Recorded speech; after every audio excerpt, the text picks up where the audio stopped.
2026-27 budget নিয়ে, তাই বিশাল budget বাস্তবায়ন করাই বড় চ্যালেঞ্জ। এই বাজেট কিভাবে দুর্নীতি বন্ধ করবে? বড় বাজেট মানে সেটাকে কিন্তু বড় দুর্নীতি করারও সুযোগ থাকে। এই যে বিভিন্ন কার্ড বলেন, খাল খনন কর্মসূচি বলেন। এদিকে বিএনপি সরকারের বাজেট প্রকাশ নিয়ে এবার নাহিদ ইসলাম সরাসরি হুঁশিয়ারি দিয়েছে। অসংখ্য বিএনপি নেতাকর্মী গ্রেপ্তার হয় এই বাজেট নিয়ে দুর্নীতি করার বিষয়ে। দেশের প্রত্যেকটা জনগণ এবার সরকার বিরোধী আন্দোলনের ডাক দিয়েছে। দলীয় কর্মীদের মধ্যে টাকা ভাগবটা লুটপাটের একটা আয়োজন হিসেবে বাজেট কিন্তু পরিগণিত হবে। আমরা নাগরিক সুবিধা নাগরিকের জন্য, কোনো দলের জন্য করতে পারবো না। বাজেট ঘোষণার পর এ নিয়ে বিশ্লেষণে ভালো খারাপ অনেক দিকই উঠে এসেছে। বাজেট ঘোষণার দিনই এর প্রতিবাদে ঢাকায় বিক্ষোভ মিছিল করে বিরোধী দল জামায়াতে ইসলামী। জাতীয় নাগরিক পার্টি বা এনসিপি সহ বিভিন্ন রাজনৈতিক দলও এর সমালোচনা তুলে ধরেছে। সমালোচনায় মোটা দাগে যে কয়েকটি বিষয় বলা হয়েছে তার মধ্যে রয়েছে দুর্নীতি, লুটপাট, চাঁদাবাজির মতো বিষয় নিয়ন্ত্রণ নিয়ে প্রশ্ন, বাজেটের ঋণ নির্ভরতা নিয়ে প্রশ্ন। বাজেট পাশ হয়ে গেল, তেমন কোনো আলোচনা নাই। আলোচনা আলদিন হাসপাতাল নিয়ে আরো অনেক কিছু নিয়ে আলোচনা, বাজেট নিয়ে আলোচনা নাই কেন জানেন? অরিজিনাল চাপটা তো আগেই খায় নিছে মানুষ, হজম করে নিছে আগেই। কোনটা? ওই যে বিদ্যুতের দাম বাড়াইলো। তারেক রহমানকে কুলাঙ্গার বলে বিএনপি ক্ষমতায় টিকে থাকে, এটা কি সম্ভব? সাধারণ হিসেবে সম্ভব কি? সম্ভব না। একদিকে সবাই সরাসরি তারেক রহমানের বিরুদ্ধে কথা বলছে, অন্যদিকে সংসদের বাজেটকে নিয়ে সবাই বিরোধী বক্তব্য দিচ্ছে, বিশেষ করে এনসিপির নাহিদ ইসলাম। আরও অনেক নেতাকর্মীরা সরকার বিরোধী আন্দোলন করছে এবং এই বাজেট অধিবেশনে বাজেট ঘোষণা করে সরকার দুর্নীতি করবে, এইটা সবাই সরাসরি বলতেছে। আপনারা দেখতে পারবেন এই মুহূর্তে তারেক রহমান বিপদে পড়েন এবং বাংলাদেশের মধ্যে অসংখ্য চাঞ্চল্যকর ঘটনা ঘটে রাজপথে। জামাত, বিএনপি, এনসিপি মুখোমুখি একটা সংঘর্ষ। সবকিছু দেখানোর চেষ্টা করব আমাদের এই একটি নিউজ প্রতিবেদনে। দলীয় কর্মীদের মধ্যে টাকা ভাগবটা লুটপাটের একটা আয়োজন হিসেবে বাজেট কিন্তু পরিগণিত হবে। আমরা নাগরিক সুবিধা নাগরিকের জন্য, কোনো দলের জন্য করতে পারবো না। বাজেট ঘোষণার পর এ নিয়ে বিশ্লেষণে ভালো খারাপ অনেক দিকই উঠে এসেছে। বাজেট ঘোষণার দিনই এর প্রতিবাদে ঢাকায় বিক্ষোভ মিছিল করে বিরোধী দল জামায়াতে ইসলামী। জাতীয় নাগরিক পার্টি বা এনসিপি সহ বিভিন্ন রাজনৈতিক দলও এর সমালোচনা তুলে ধরেছে। সমালোচনায় মোটা দাগে যে কয়েকটি বিষয় বলা হয়েছে তার মধ্যে রয়েছে দুর্নীতি, লুটপাট, চাঁদাবাজির মতো বিষয় নিয়ন্ত্রণ নিয়ে প্রশ্ন, বাজেটের ঋণ নির্ভরতা নিয়ে প্রশ্ন এবং এর প্রভাব, বড় বাজেট ঘাটতি এবং জাতীয় রাজস্ব বোর্ডের সক্ষমতা নিয়ে প্রশ্ন, বিদ্যুৎ জ্বালানির দাম বৃদ্ধির পাশাপাশি জনজীবনে উচ্চ মূল্যস্ফীতির প্রভাব, এমন অনেক বিষয়ই। বাজেটের এমন অনেক দিক নিয়েই বিশ্লেষণ করেছে গবেষণা সংস্থা সেন্টার ফর পলিসি ডায়ালগ বা সিপিডি। যদি এই ব্যাংক থেকে সরকারি অনেক বেশি পরিমাণে টাকা নিয়ে নেয়, তখন যদি এই ব্যক্তিখাতের বিনিয়োগের জন্য তার ঋণ প্রয়োজন হয়, তখন ঋণের একটা লিকুইডিটির একটা সমস্যা থাকবে।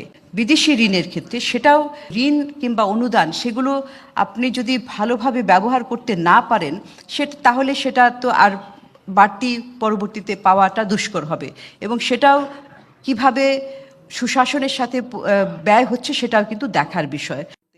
সংবাদ সম্মেলনে সেখানে বাজেটের ভালো দিকের পাশাপাশি সরকার সেসবের ব্যবস্থাপনা ভালোভাবে করতে পারা নিয়ে জটিলতার দিকগুলো ব্যাখ্যা করা হয়। শুক্রবারই বাজেট পরবর্তী সংবাদ সম্মেলনে বিএনপির দিক থেকে বিভিন্ন প্রশ্নেরও উত্তর দেওয়া হয়। আমরা কোনো বাজেট কোনো দলের জন্য করি না, করার কোনো ইচ্ছাও নেই।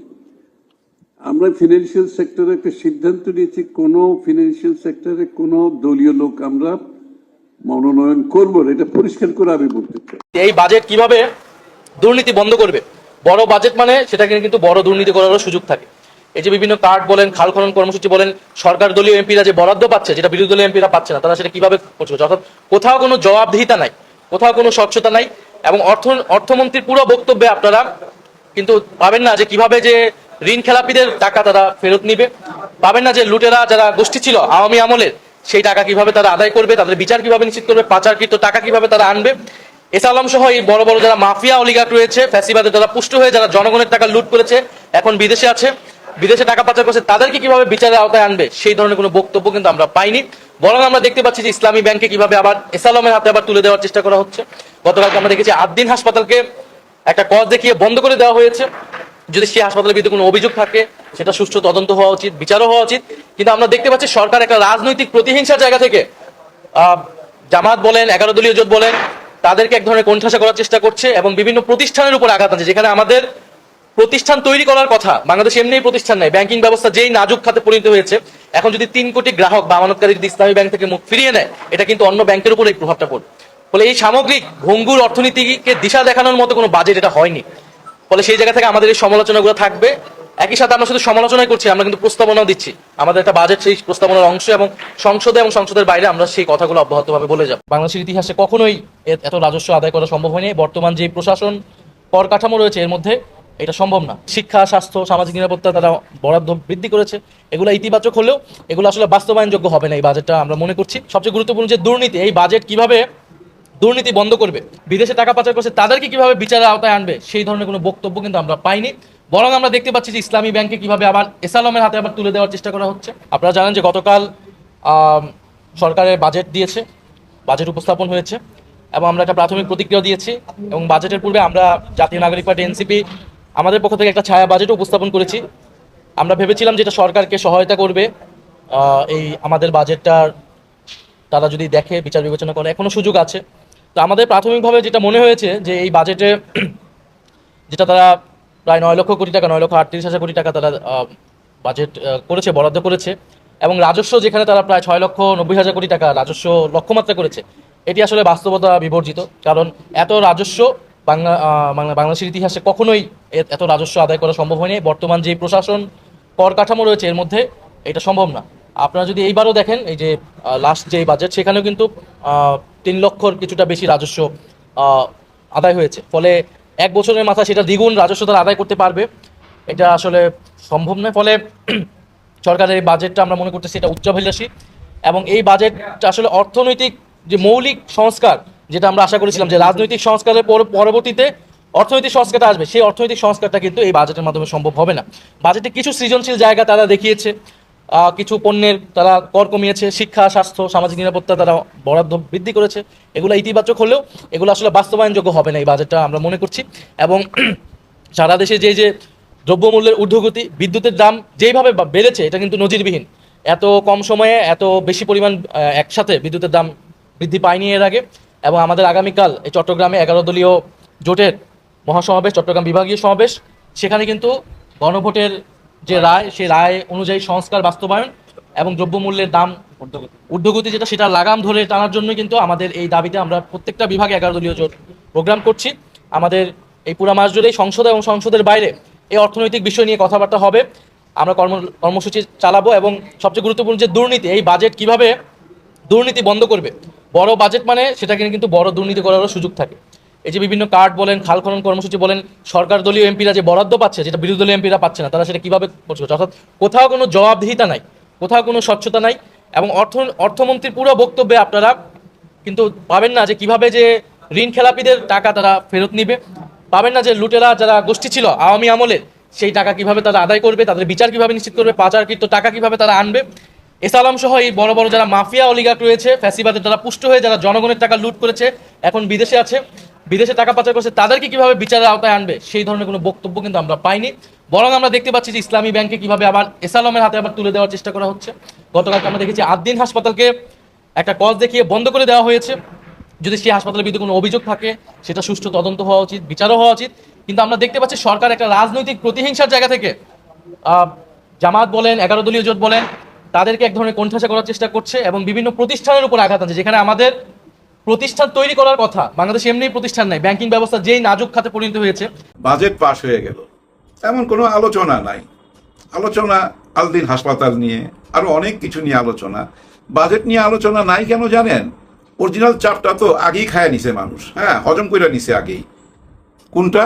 ওই যে বিদ্যুতের দাম বাড়াইলো, তেলের দাম বাড়াইলো, গ্যাসের দাম বাড়াইলো, ওই জায়গায় তো মানুষ হয়ে গেছে। মেন ওজনটা তো ওইখানে দিয়ে দিছে আগে, ওই ওজনটা মানুষ নিয়ে নিছে, হজম করে ফেলছে।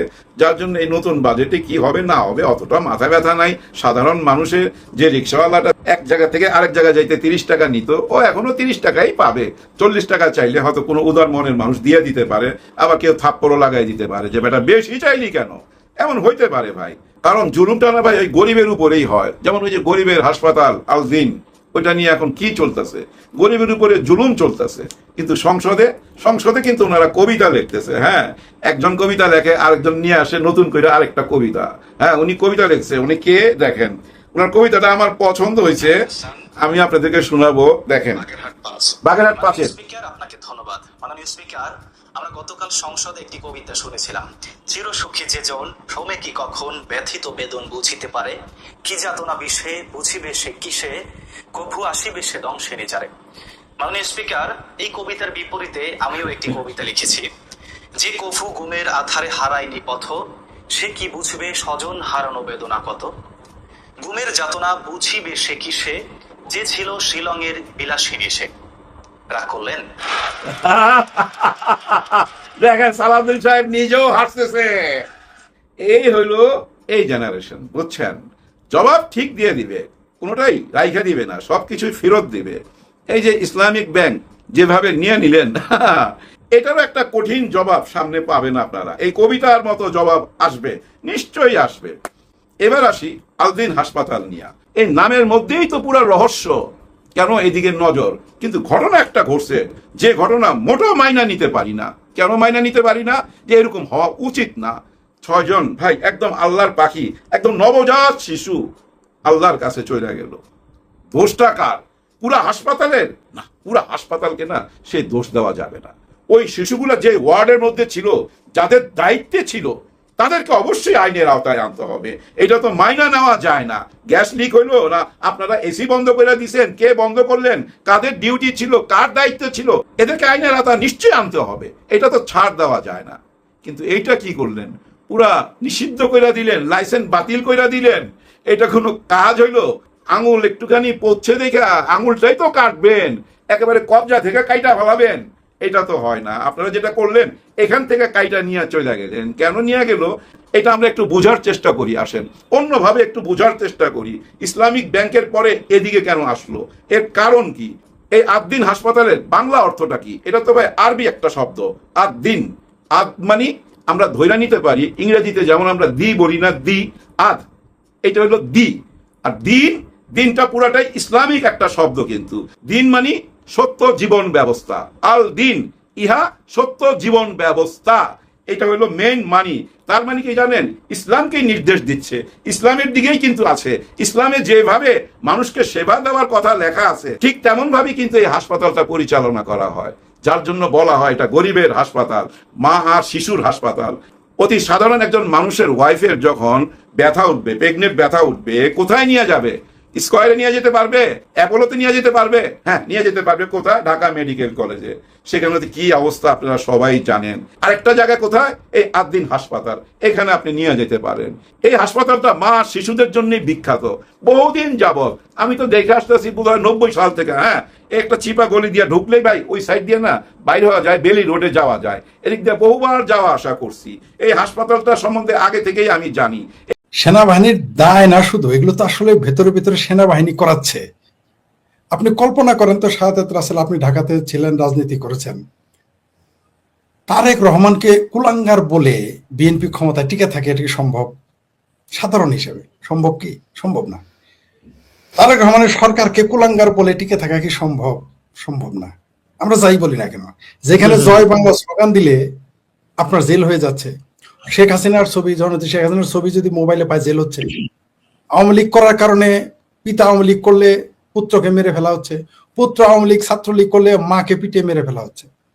আমি বলছি না যে ছাত্রলীগ আওয়ামী লীগ তুলসী পাতায় ধোয়া, তা বলতেছি না, একটু উদাহরণ দেওয়ার জন্য বলতেছি। তাহলে সেইখানে এইভাবে গালাগালি দেয়, কেউ কিছু বলে না, দালমে কুস্ত কালা হয়। আপনি কি দেখেন নাই যে জুলাই সন্ত্রাসের পরে জামাতের অফিসে সেনাবাহিনীর লোক পোশাক পরে মিষ্টি খাচ্ছে?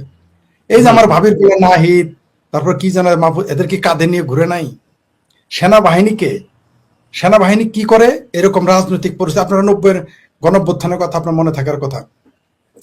সেই আন্দোলনে সেনাবাহিনী কি করেছে? জাস্ট সেনাবাহিনী নীরব ভূমিকা পালন করছে। তারা কিন্তু ছাত্রলীগকে, ছাত্র দলকে, বাম ফ্রন্টকে কিন্তু কাঁধে নিয়ে ঘুরে নাই। জাস্ট জেনারেল নুরুদ্দিন কি যেন ছিল, তিনি কি বললো যে আমরা জনগণের সাথে, আর কোনো কথা বলে নাই। তারা কিন্তু কাউকে কুলাকুলি করে নাই, জাস্ট একটা অ্যাক্সেস দিয়েছে। কিন্তু এইবার কি করেছে?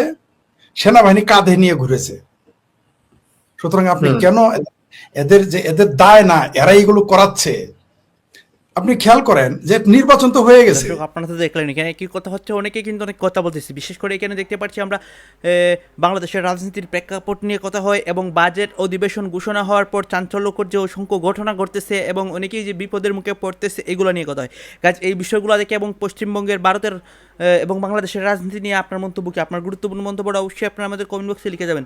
সর্বশেষে আপনাদের কাছে আমাদের রিকোয়েস্ট থাকবে, আপনারা আমাদের চ্যানেলে নতুন দর্শক হয়ে থাকলে চ্যানেলটি সাবস্ক্রাইব করবেন এবং পাশে থাকা বেল বাটনটি বাজাবেন যাতে করে নেক্সট ভিডিওটা সবার আগে আপনাদের কাছে পৌঁছে যায়। ধন্যবাদ।